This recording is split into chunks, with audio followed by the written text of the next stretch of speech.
esports, avui us presentem un campionat on els jugadors treballen més amb la força de la ment que no pas amb la dels muscles.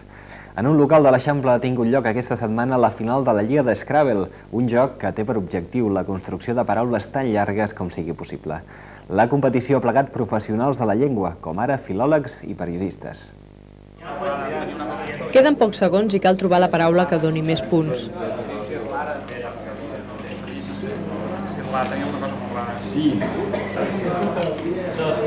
Síncron, adjectiu, que s'esdevé al mateix temps. Correcte.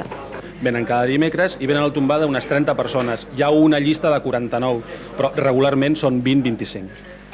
Un grapat de lletres, un tauler, un temporitzador i un diccionari són suficients per aplegar aquestes persones un dia a la setmana en el Caimada, un bar de jocs de taula. La temporada de Scrabble d'aquesta penya s'acaba amb la final de la Copa. En aquesta competició hi participen els primers classificats de la Lliga. Aquí de la gent que hi ha regular, una part important som professionals de la llengua que trobem una manera de fer agradable la nostra eina professional.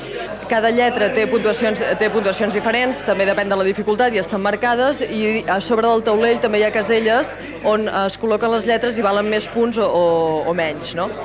L'Scrabble el va inventar un arquitecte de Nova York fa més de 65 anys.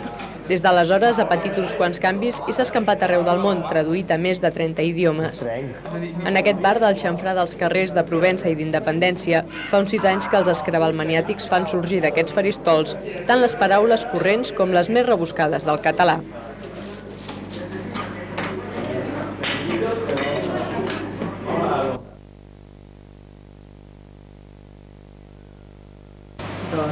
Ara, per exemple, no només no tires, sinó que em passes amb una cadena.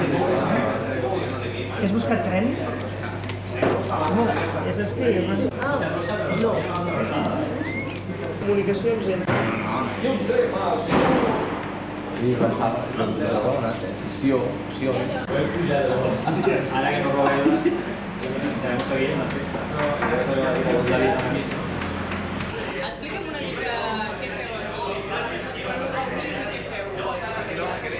Això que ha acabat avui és una lliga que ha durat tot el curs regular i que és el quart any que es fa de partides d'Scrabble convencional, és a dir, entre 3 o 4 persones agafant a l'atzar. No és la partida pròpiament de competició, que és la duplicada, en què tots els jugadors juguen amb les mateixes fitxes, tots contra un àrbitre, que és la que es practica a França i als Estats Units, en què hi ha unes federacions fortes que tenen el pressupost per organitzar-ho. Aquí el que hem fet és convertir les partides entre amics en una dinàmica que dura tot l'any i que consisteix bàsicament en anar acumulant punts en funció dels resultats de les partides.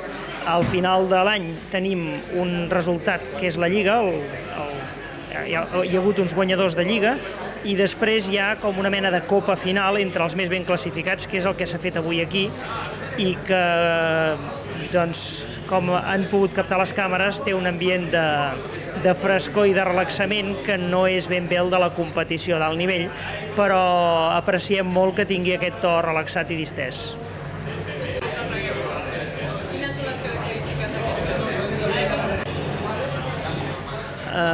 El fet que ens interessi en particular aquest joc, és a dir, l'Scrabble en català, és pel fet que hi veiem un potencial interessant pel que té d'aprenentatge de paraules noves que un troba que li ajuden a fer una jugada, de reforç de les regles ortogràfiques, perquè moltes vegades aquella paraula que dubtes si és amb B alta o amb B baixa, amb L geminada o amb L simple, si la X combina o no combina amb un H, tot això, evidentment, quan és el moment del joc, si dubtes es pot traduir en que els col·legues t'invalidin la jugada.